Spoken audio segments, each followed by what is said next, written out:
Today on Public Eye News, we have details on an NMU hockey dedication and an Indigenous Peoples Day celebration. Elijah Clordy will take a look at our weather forecast, and Max Stevens has some good news regarding NMU athletics this weekend. I'm Mason Wallace. And I'm Jillian Wormlinger. Welcome to Public Eye News.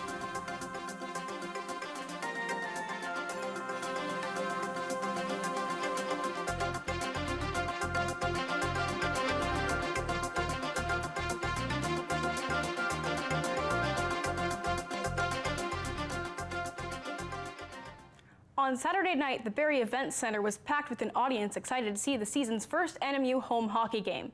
The crowd also had the opportunity to witness legendary former Northern Michigan University head hockey coach Rick Comley take center ice and receive the honor of a lifetime.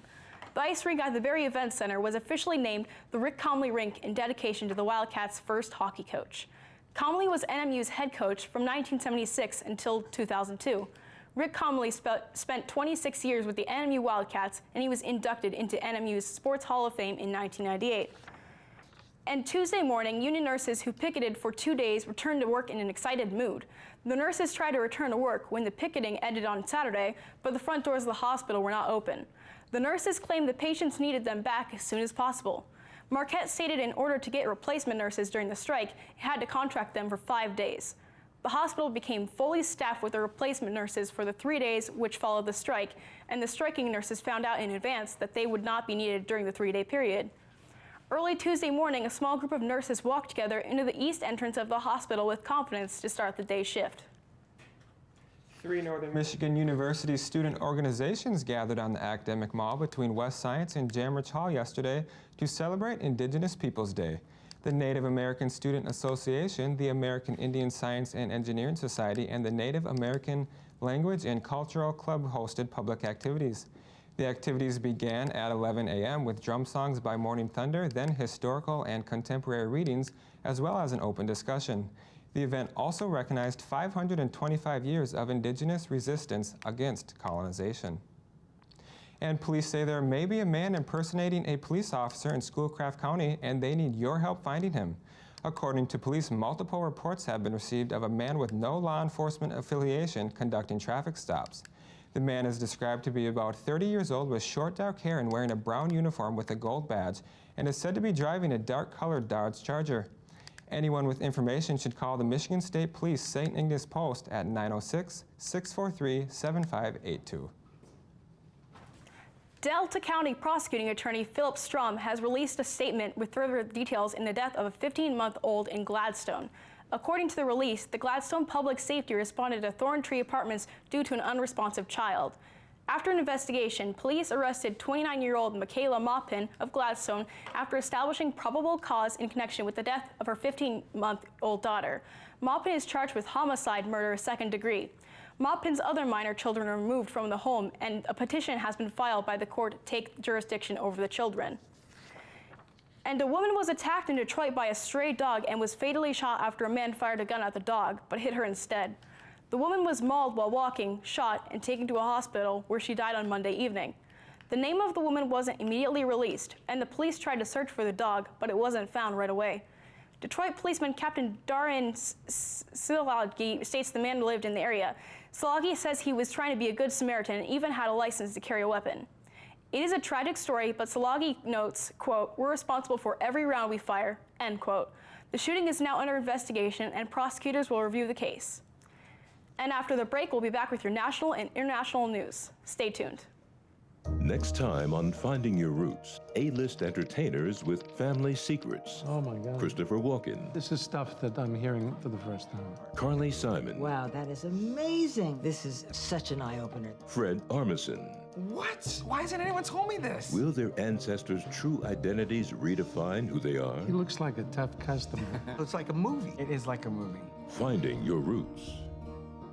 Tonight at 8 after the PBS NewsHour on Public TV 13. A possibly intoxicated 22-year-old Temple University student celebrating her birthday in Miami Beach drove her BMW into a police officer and was fatally shot by another officer. Several people watched from a sidewalk as Carrie Ann Hithen of Bowie, Maryland, crashed into several cars Sunday evening.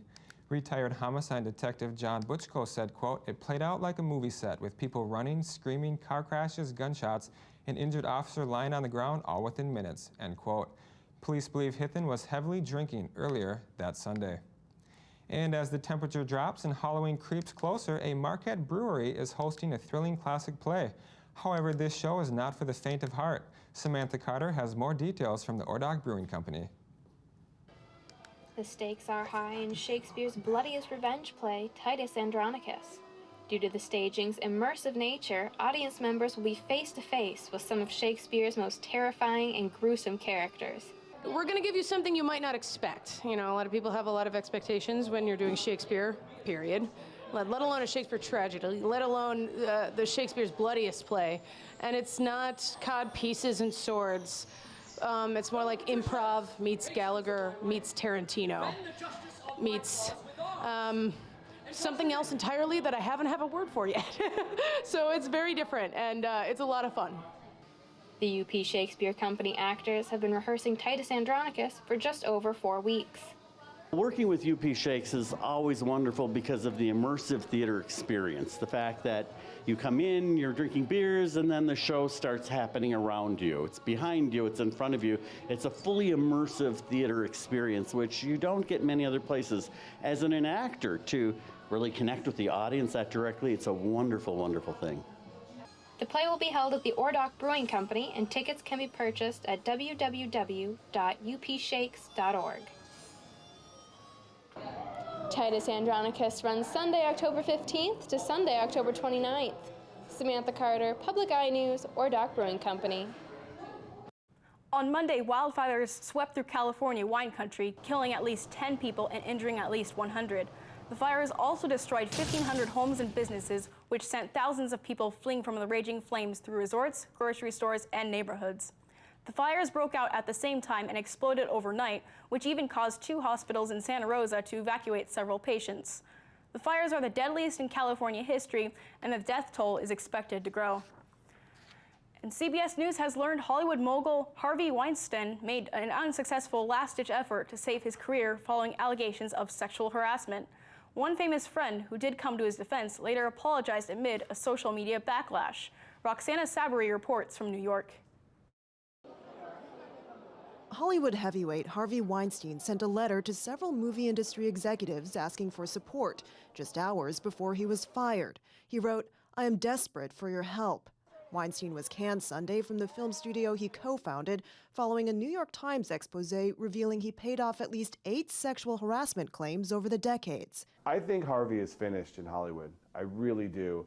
I don't see how anyone would work with him. Fashion designer Donna Karan faced heavy criticism after coming to Weinstein's defense Sunday night. It's not Harvey Weinstein. You look at everything all over the world today, and how women are dressing and, what they're asking by just presenting themselves the way they do. What are they asking for? Trouble. Karen's comments drew a sharp rebuke from actress Rose McGowan, one of Weinstein's accusers. She tweeted, "Donna Karan, you are a deplorable. Aiding and abetting is a moral crime." And actress Mia Farrow tweeted, "No more Donna Karan for me." The designer apologized, saying, "My statements were taken out of context and do not represent how I feel. I am truly sorry to anyone that I offended." George Clooney and Jennifer Lawrence became the latest celebrities to join the chorus condemning Weinstein's behavior. Clooney called it indefensible, and Lawrence said she was deeply disturbed to hear the news. Roxana Saberi, CBS News, New York. And after the break, we'll be back with your weather and sports. Stay with us.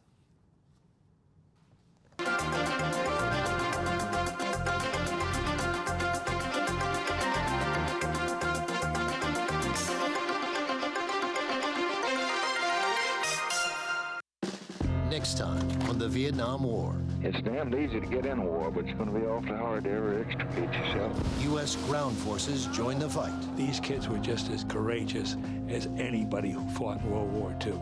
As the bombing begins in the north. I remember my knees shaking. Holy smokes, I'm going into war. And then I got hit. When the Vietnam War continues. Tonight at 9 after Finding Your Roots on Public TV 13. And welcome back. It's an absolutely gorgeous day, but hey, let's not be late to those classes as we're enjoying the sun. Look at our current temperatures. It's sunny with a temperature of 56 degrees, winds north at 12 miles an hour, and the pressure of 30.31 and rising. And tonight we're looking at some clouds with a low of 39 and winds northeast at 5 to 10 miles an hour. And tomorrow, looking at some sun with a high of 59 degrees and winds east-northeast at 9 miles an hour. Taking a look at our current temperatures around the UP, up in the Sioux, it's 53 degrees and cloudy, and at Manistee, it is 57 and cloudy, and it's pretty sunny throughout the rest of the UP, 55 in Escanaba and Menominee respectively. 52 in Iron Mountain and 48 in Ironwood. Up in the Keweenaw, we're looking at a temperature of 51 degrees. In our hometown of Marquette, Michigan, 51 degrees and sunny. Taking a look ahead, Thursday we're looking at a high of 64 degrees, a low of 52 degrees and partly cloudy. Friday, a high of 64 degrees, a low of 45 degrees and some PM rain. And Saturday, we're looking at a high of 56 degrees, a low of 45, and mostly cloudy. Well, with fall temperatures brings fall hockey, and I hear NMU won their first home game. Off to a great start of the Wildcats. It is officially hockey season in Marquette, as NMU opened its season this past weekend against Lake Superior State. The teams met twice for an in-state home-and-home series, and the two games were split, the home team emerging victorious in both matchups. NMU dropped the first game by a score of 5-3 as Lake Superior State controlled the face-off circle and went 4 for 6 on power plays. The second matchup, NMU won decisively 4-1. The Wildcats managed to stave off the power play attack and even things up in the face-off circle. NMU goalie Ate Tolvanen posted a 96 save percentage in the rematch. The Wildcats will next head to Ferris State for a pair of road games this Friday and Saturday. And our NMU volleyball team picked up a big 5-set victory over Ashland University this past Saturday. NMU dropped the first set 25-21, but came back to take the next 2 sets after a 25-23 second and a 25-7 third set. Ashland forced a deciding 5th set with a 25-23 win in the 4th, and the Wildcats prevailed in the winner-take-all finale 15-10. 4 Wildcats achieved 12 kills in the match, compiling for a 59-37 kill advantage in the match. The Wildcats also had more digs, blocks, and aces. With the win, the Wildcats improved to 12-5 on the season, 6-3 in GLIAC play. The Wildcats will next travel to Arroyo, Illinois to play in the Midwest Region Volleyball Crossover this coming Friday and Saturday. And rivalry week within the state of Michigan has come to a close after Michigan State defeated Michigan 14-10 in the Big House, taking their 8th win in the series across the last 10 years. It was a war of defenses on the gridiron this past Saturday as the Michigan State defense picked off 3 John O'Korn passes and recovered 2 fumbles. It was a stellar performance from the Wolverines defense as well, limiting the Spartan offense to only 7 points off of those 5 turnovers. The heavy rain beginning in the 3rd quarter made having any sort of passing game even more difficult than it already was, as MSU's Brian Lewerke threw for only 98 yards and 1 touchdown, while O'Korn threw for 198 yards. The Wolverines had a chance to take the win on the last play, but O'Korn's Hail Mary fell incomplete as time expired after being fought for in the end zone. Both teams will hit the road for Saturday, as it will be MSU playing against the Golden Gophers of Minnesota, and U of M will take on the Hoosiers in Indiana. Well, they definitely had to work for that win with the pouring down rain. And with that, that's all the time we have for you today. Thank you very much for joining us on this edition of Public Eye News, and we'll see you all next time.